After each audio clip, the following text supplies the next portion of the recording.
যে তিনটা বিশেষ দাবি আমাদের আছে, সেই তিনটা দাবির মধ্যে প্রধান এবং অন্যতম দাবি আমাদের রাজ্যে বর্তমানে যুব সমাজের যে অবস্থান, সেই অবস্থান থেকে নেশার প্রকোপ এবং নেশার মাধ্যমে পুরো এলাকার যুব সমাজ ধ্বংস হয়ে যাচ্ছে, তার বিরুদ্ধে প্রশাসনকে কঠোর ব্যবস্থা গ্রহণ করার জন্য আমরা আহ্বান রাখছি।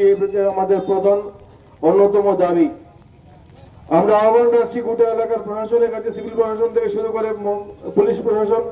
আমরা আশাবাদী আমাদের এই আওয়াজ, আজকে আমাদের এই কথা বলার আওয়াজ মাননীয় এসপি সাহেব মহোদয়ের কাছেও গিয়ে পৌঁছছে। কাজেই আমরা আশা রাখবো এই ঊনকোটি জেলার এসপি মহোদয়া এবং ঊনকোটি জেলার ডিএম সাহেব, যারা এই এলাকার সর্বোচ্চ আধিকারিক হিসেবে আছেন, তারা আগামী দিনে গোটা এলাকায় ড্রাগসের রমরমা ব্যবসাকে বন্ধ করার ক্ষেত্রে ভূমিকা গ্রহণ করবেন। এই কথাগুলো আমরা এই গোটা এলাকার মানুষের সামনে তুলে ধরার জন্য আমরা এই আন্দোলনে ব্রতী হয়েছি।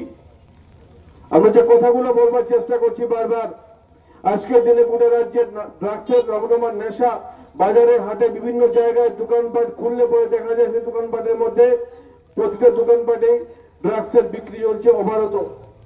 আমরা যে কথাগুলো বলছি, আমরা লক্ষ্য করে দেখি 2018 সালের আগে ত্রিপুরা রাজ্যে এই বিভিন্ন বাজারে কিংবা এই কৈলা শহরে আমরা লক্ষ্য করে দেখেছি যে ড্রাগসের যে ব্যবসা, ইয়াবা ট্যাবলেট কিংবা বিভিন্ন রকম ড্রাগসের যে সামগ্রী, সেই সামগ্রীর নামগুলো শোনার যেত না। আমরা লক্ষ্য করে দেখেছি সুদাকারে মদ্যপান এবং গাঁজার ব্যবসার কথা আমরা শুনেছি 2018 সালের আগে। কিন্তু বর্তমান সময়ে এ রাজ্যের যুব সমাজকে ধ্বংস করার জন্য ভারতবর্ষের বিভিন্ন জায়গা থেকে যে পরিমাণে অবৈধ নেশার কারবার চলছে এবং অবৈধ নেশার সামগ্রী ত্রিপুরা রাজ্যে ঢুকছে, তার জন্য আমরা পুলিশ প্রশাসন এবং সিভিল প্রশাসনের কাছে আহ্বান রাখছি যে গোটা এলাকার যুব সমাজকে রক্ষা করার স্বার্থে ড্রাগসের ব্যবসাকে বন্ধ করার ক্ষেত্রে ভূমিকা গ্রহণ করতে হবে। এটা আমাদের প্রধান এবং অন্যতম দাবি। আমরা যে কথাগুলো বলার চেষ্টা করছি, দ্বিতীয় যে বিষয়টা আমাদের দাবি, সে দাবির মধ্যে আছে রাজ্যের কর্মসংস্থানের অবস্থানটা।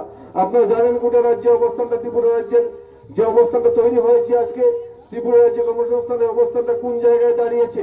রাজ্যে কর্মসংস্থান নেই বললেই চলে। আমরা লক্ষ্য করে দেখেছি ত্রিপুরা রাজ্যে বর্তমান সময়ে বিধানসভাতে যখন এই বিগত বিধানসভাতে যখন বিধানসভার অধিবেশন হয়েছে, সেই বিধানসভা অধিবেশনে 52,264টি পোস্ট ভ্যাকেন্ট হিসেবে পরিগণিত হয়েছে।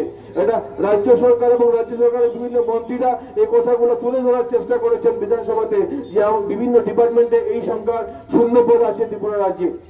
আমরা যে কথাগুলো বলবার চেষ্টা করছি, আমরা লক্ষ্য করে দেখেছি বিগত সময়ে আমরা লক্ষ্য করে দেখেছি 2018 থেকে 2025 8 বছরে সাড়ে সাত বছর ত্রিপুরা রাজ্যে এই সময়ে আমরা প্রায় 50 থেকে 52,000 কর্মচারী রিটায়ারমেন্ট দেখেছেন। আমরা এই বিগত যে অর্থ বছর, সেই অর্থ বছরে রিটায়ারমেন্ট দেখেছেন কর্মচারীর সংখ্যা প্রায় 16,000-এর মতো। কিন্তু আমরা লক্ষ্য করে দেখলাম এ রাজ্যের সরকার যখন চাকরির কথা বলছে, তখন এ রাজ্যের সরকার আগরতলাতে বিবেকানন্দ ময়দানে ঘটা করে যখন চাকরির অফার বিলি হচ্ছে বলে গোটা এলাকায় সোশ্যাল মিডিয়ায় এবং সাধারণ প্রশাসনের মাধ্যমে মিডিয়ার মাধ্যমে প্রচার করার চেষ্টা করছে, সেই সময়ে গোটা রাজ্যে মাত্র 15,000 চাকরির ব্যবস্থা করা হয়েছে। আমরা বলতে চাই যে ত্রিপুরা রাজ্যের যে অবস্থানটা আছে, সেখানে 56,000 কর্মচারী রিটায়ারমেন্ট দেখেছেন, যেখানে মাত্র ত্রিপুরা রাজ্যের সরকার বলবার চেষ্টা করেছেন 52,000 বেকারদের স্বার্থের ক্ষেত্রে প্রয়োজনীয় কি। আমরা যে কথাগুলো বলবার চেষ্টা করছি, বেকারদের স্বার্থে আমরা কথা বলি গোটা এলাকার সাধারণ অংশের মানুষ যারা বিভিন্ন সময়ে আমাদের কথাগুলো শুনবার চেষ্টা করেন। আপনারা বিবেচনা করবেন, বিচার করবেন, বিশ্লেষণ করবেন যে আমরা যে কথাগুলো বলবার চেষ্টা করছি রাজ্যের বর্তমান সময়ে আমরা এই কথাগুলোকে আমরা রাজ্যের